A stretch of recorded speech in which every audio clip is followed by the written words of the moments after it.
সচরাচর আমরা এই 4 বিটা রাস্তায় চলতে চলতে দেখি। তো এটা কিন্তু অনেকেরই প্রশ্ন থাকে যেটা এরকম মানে এই কিটটা কি এটার জন্য বানাইছে নাকি? হ্যাঁ, এটার জন্যই বানাইছে মূলত। আর এটা কিন্তু প্রথম মানে এটা 2 পার্টে ব্যস্ত। এই জিনিসটা ছিল আলাদা, বাট এখন রেডিমেড একবারে বেচে উপরে নিচে সহ একবারে। এই জিনিসটা অনেক পারফেক্ট, কারণ ওইটা আর কি পারফেক্ট হয় না, একটু গ্যাপ থাকে। এটা চাকাটা দেখেন ভাই কি বড়, এই দেখেন ভাই বিফোর আরাউন্ড ভাই ওটার মতো সেম।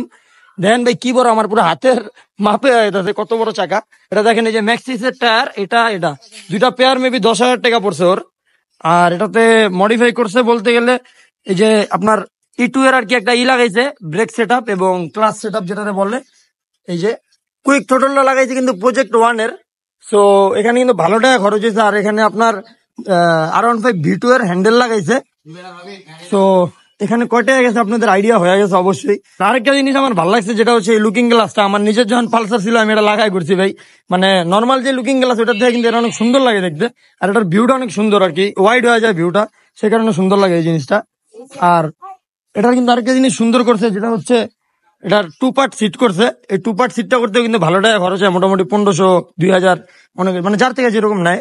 এটাও সুন্দর লাগে এবং ও ইন্ডিকেটরটাও সেট করছে অনেক সুন্দর ভাবে দেখেন। মানে এটা দূরের থেকে যখন দেখবেন ব্লিং করতেছে রাতের বেলা তখন কিন্তু চোখ চোখ লাগবে দূরের থেকে। আরো একটা লাগাইছে হচ্ছে জিপি ফোর্স, যেটা ইউশিমোরা। এই জিনিসটার কিন্তু ভাই বেজ অনেক সুন্দর, জানেন আপনাদেরকে আমি বেজটা শুনাইতেছি।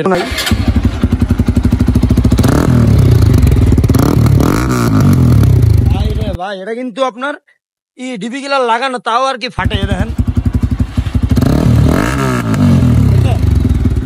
এটা কিন্তু মানে ফায়ার শট মারতে চায় মারতে পারতেছে না, কজ অফ আপনার ডিবি গিলার লাগানো। তো এই হচ্ছে পুরো ব্যাপারটা। এটা জাস্ট আর কি ফার্স্ট ইমপ্রেশন বলতে পারেন, কারণ এখন এটাতে মড অনেক বাকি আছে। মড পুরোপুরি করলে আমি এটা নিয়ে ফুল ভিডিও করব আপনাদের সাথে। এই কিট নিয়ে যদি আপনাদের কোনো কোশ্চেন থাকে কমেন্টে জানাতে পারেন। এবং এটা আপনারা পাবেন, আমি কিন্তু বলে গেছি, মিরপুর 10-এ আসলে এটা অ্যাভেলেবেল আছে এবং বংশালে হয়তো বা অ্যাভেলেবেল থাকতে পারে। ওরা হয়তো বা কুরিয়ারেও দেয় আর কি, 10-এ অনেক দোকানই আছে। সো আপনারা আইসা দেখতে পারেন। সো এই ভিডিওটা যদি ভালো লেগে থাকে লাইক করে দিবেন, কমেন্ট করে দিবেন, আর বেশি ভালো লেগে থাকলে শেয়ার করে দিবেন। সো আল্লাহ হাফেজ গাইস, ভালো থাকবেন সবাই, বাই বাই।